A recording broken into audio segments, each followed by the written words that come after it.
Welcome to Troublemakers Daily, your daily missive of fierce compassion and bold clarity. I'm Mike, co-founder of the Troublemakers community. Today let's talk about one of the most powerful and insidious privileges whiteness affords, the ability to hide within systems.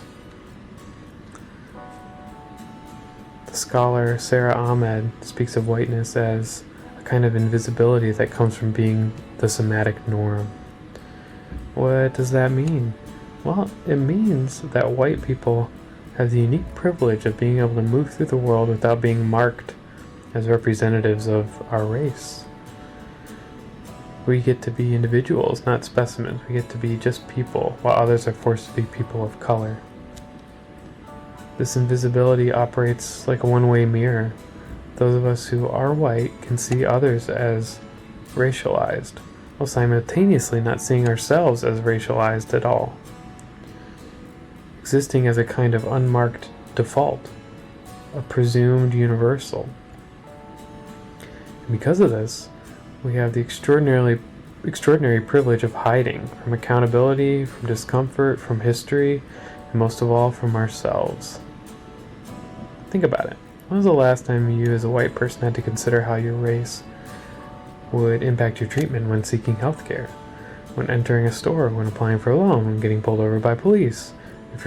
We get to forget about race, our own race, precisely because the systems we navigate were designed with us as a kind of assumed standard.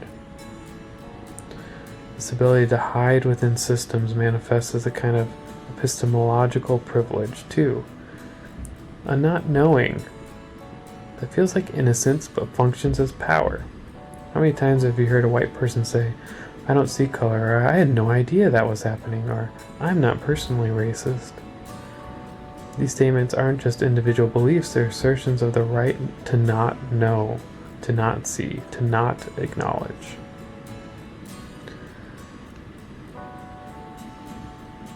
Well, moreover, not quite a right, even a privilege to do that, right? So, what might it look like to voluntarily surrender this privilege? It begins with recognizing that being normal or unmarked isn't the same as being universal. In fact, it's just a position that's been normalized through power. It means that practicing being racially visible to yourself first. Can you as a white person say the words "I am white" without immediately adding qualifiers or defenses? It means noticing when you're hiding, when you deflect conversations about race by appealing to other identities where you might experience marginalization, when you retreat into silence during challenging discussions, when you claim not to understand concepts that feel threatening. These are all forms of hiding that our racial position makes possible. So today I invite you to experiment with visibility. What would it mean to acknowledge your whiteness not as something to feel guilty about or something, but as a specific location from which you experience and impact the world? What might become possible if you chose to step out from behind the veil of normalcy and engage with the full specificity of your position?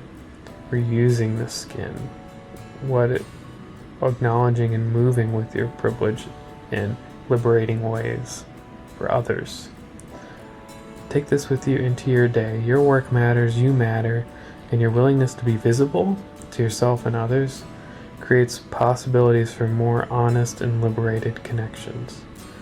This is Troublemakers Daily, brought to you by troublemakers.art. Until next time, keep making good trouble.